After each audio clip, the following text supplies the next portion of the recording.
Dear viewers, আশা করি আমরা প্রত্যেকে ভালো রয়েছি। তো আজকে প্রেপোজিশনের আমি সংজ্ঞা এবং এক্সাম্পল নিয়ে একটু আলোচনা করব।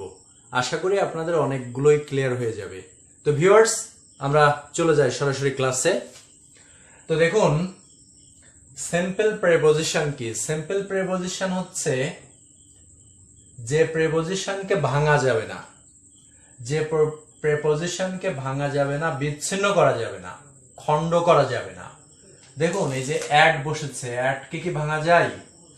ইনকে কি ভাঙা যাবে? No. To, with, for, from, of এবং অফ এগুলোকে কিন্তু আসলে ভাঙা যায় না। তো ভিউয়ার্স, যে প্রেপোজিশন ভাঙা যায় না তখন তাকে আমরা কি বলবো? Simple preposition. তো এবার আমরা চলে আসি ফ্রেজ প্রেপোজিশনটা কি। তো ফ্রেজ প্রেপোজিশন হচ্ছে সেই সমস্ত প্রেপোজিশন যেটা বাক্যে একা একা বসে না। আমরা জানি ফ্রেজ মানে কি? ফ্রেজ মানে শব্দ গুচ্ছ। এবং আপনারা খেয়াল করে থাকবেন, এই যে অন এবং অফ এর মাঝে কিন্তু আরেকটি শব্দ রয়েছে, অন অ্যাকাউন্ট অফ।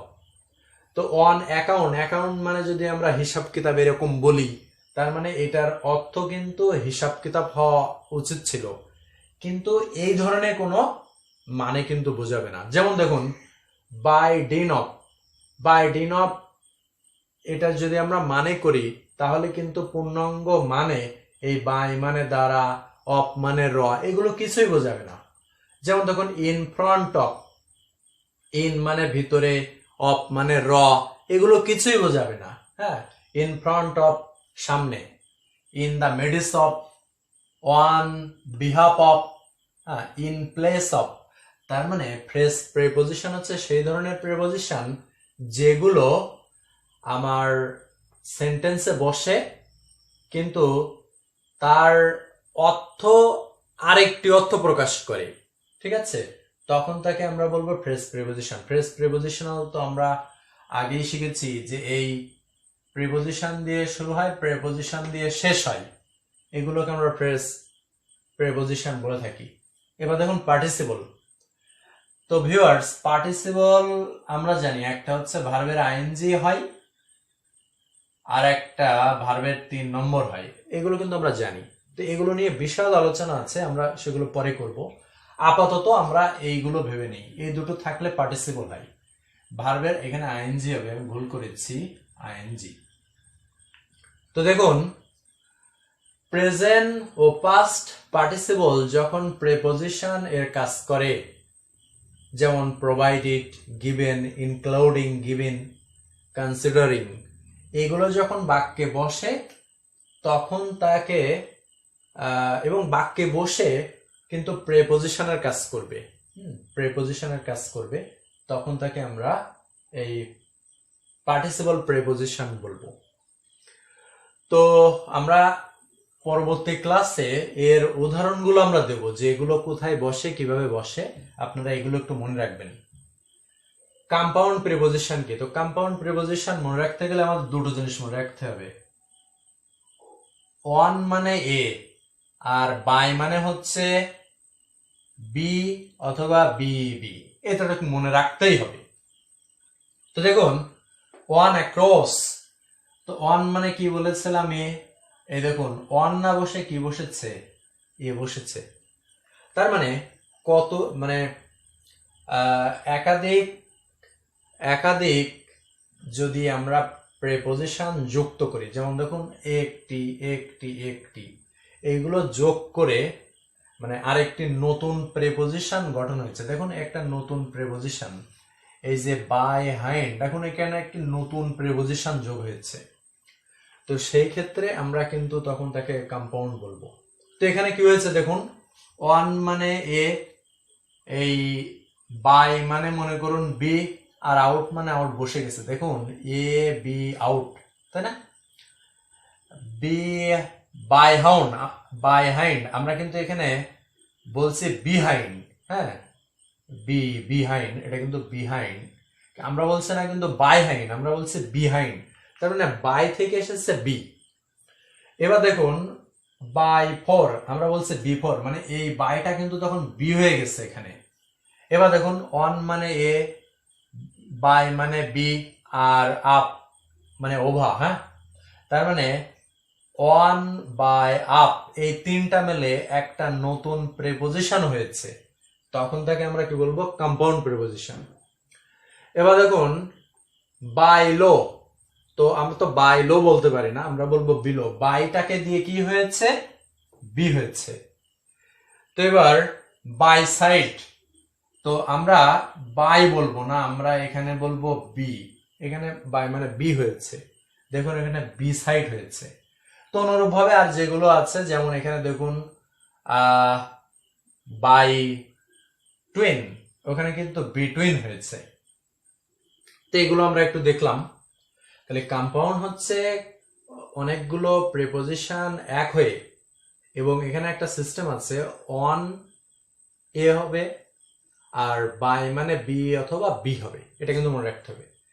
এবার দেখুন আমি 1 থেকে 2 এখানে চলে এসেছি, কারণ এই গতকালকে যে ক্লাসটা নিয়েছি, অর্থাৎ এর আগের ক্লাসে আমরা সেখানে কিন্তু এই এস তে দুটো প্রিপোজিশন পেয়েছিলাম, একটা হচ্ছে সিম্পল আর একটা হচ্ছে স্পেশাল।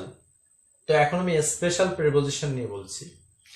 তো দেন আর হচ্ছে বাট, এগুলো স্পেশাল প্রিপোজিশন হিসেবে বসতে পারে। কেমন? রবি ইজ ওল্ডার দ্যান রাজু। দেখুন এই রাজু কিন্তু নাউন, তো নাউনের আগে কি হয়েছে? দেন। তাহলে নাউনের আগে আমরা প্রিপোজিশন বসাতে পারি, এটাকে আমরা কি বলি? Special preposition. যেমন none but the poor are not here. তো এখানে কি হলো? এই পুয়ার কিন্তু নাউন, নাউনের আগে কি বসেছে? বাট বসেছে। তার মানে এই নাউনের আগে যখন কোনো ওয়ার্ড বসে এবং একটা সম্পর্ক তৈরি করে, তখন তাকে আমরা প্রিপোজিশন বলি, এবং বাট কিন্তু এখানে স্পেশাল প্রিপোজিশন। তো ভিউয়ার্স, আমি নেক্সট ক্লাসে, অর্থাৎ পরবর্তীতে আমি এটার আরো বাকি আছে সেটা নিয়ে আমি আলোচনা করছি।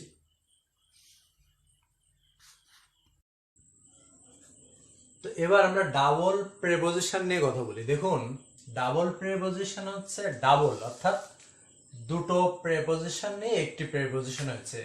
দেখুন এখানে ইনটু, এখানে উইথ আউট, এখানে আউট অফ, এখানে বিকজ অফ, এখানে আপ অন, এখানে অন টু, এখানে উইথ ইন, এবং এখানে ডিউ টু। তো এবার হচ্ছে ডিসগাইজ প্রিপোজিশনটা কি? তো একে আমরা ছদ্মবেশ বলি, যখন লুকিয়ে থাকে। হ্যাঁ, তবে এই যে ইন, অন, অ্যাট, অফ এবং ফর, এগুলো কিন্তু সেন্টেন্সে বসে না। তো এগুলো সেন্টেন্সে না বসে এ অথবা ও এইগুলো বসে। তাহলে কি বললাম? এইগুলো সেন্টেন্সে না বসে এ অথবা ও এইগুলো যদি সেন্টেন্সে বসে যায়, এবং এটা কিন্তু সেন্টেন্সে বসে একটা ইঙ্গিত বহন করে, ইঙ্গিত মানে সেন্টেন্সে কিন্তু তারা অবশ্যই আসছে। যেমন হি ওয়েন্ট অন হান্টিং, তো অন না বসে আমার বসেছে কি? এ বসেছে। যেমন ইট ইজ 6, এখানে অফ হওয়ার কথা ছিল কিন্তু অফ হয়নি, হয়েছে কি? ও। তার মানে এই যে এখানে ওয়ান বসেছে, এটা কিন্তু আমরা বুঝতে পারছি সেন্টেন্সে যে ওয়ান শব্দটি বসেছে, এটা আমাদের কাছে ইঙ্গিত আছে, বা আমরা ইঙ্গিত হিসাবে বুঝতে পারছি যে এখানে ওয়ান কিন্তু বসেছে। কিন্তু ব্যাপারটা কি? ওয়ান না বসে হয়েছে এ, তার মানে ওয়ানের একটা ছদ্মবেশ ধারণ করেছে এ। এ ডিসকাস মানে কিন্তু আমরা কি বলি? ছদ্মবেশী বলি। এবার দেখুন ডিটাচড, তো ডিটাচ মানে হচ্ছে বিচ্ছিন্ন, সেপারেট। তার মানে যার সাথে প্রিপোজিশন বসার কথা ছিল তার সাথে বসেনি, সে বাইরে গিয়ে বসেছে। Where did you come from, এই যে ফ্রম, এটা কিন্তু একদম সেন্টেন্সের শেষে গিয়ে, এই যে ডিটাচ প্রিপোজিশনটা ম্যাক্সিমাম সেন্টেন্সের শেষে গিয়ে বসে। যেমন দেখো এই আমরা যদি খেয়াল করি, which market did you buy this for, মানে কোন মার্কেট থেকে তুমি এটা কিনেছিলে। তার মানে কিন্তু আমরা এখানে ব্যবহার করতে পারতাম যে ফর হুইচ, এই হুইচের সাথে কিন্তু ফর বসানো যেত, কিন্তু যেহেতু আমরা ডিটাচমেন্ট করছি, এটা প্রোনাউন হওয়ার কারণে তখন কিন্তু আমরা এখানে করে ফেলেছি, ফরটা একদম শেষে নিয়ে ফেলেছি। তারপর দেখুন what are you looking for, তুমি কি খুঁজতেছো, কি, স্যার এটা প্রোনাউন, এখানে এটা প্রোনাউন, আমরা কিন্তু এখানে ফর লিখতে পারতাম। For what are you looking for, তার মানে এই এখানে কিন্তু আমরা এই ফর হোয়াট ব্যবহার করতে পারতাম, কিন্তু আমরা ব্যবহার না করে কোথায় করেছি, শেষে ব্যবহার করেছি, এই জন্য ডিটাচড হয়ে গেছে। আমরা এখানে হুইচ এর সাথে ব্যবহার না করে শেষে করেছি। তো dear learners, I think that you have already known many things about preposition, which is very helpful to you. And now I am waiting for you, because you will watch this video, the next one. Thank you all.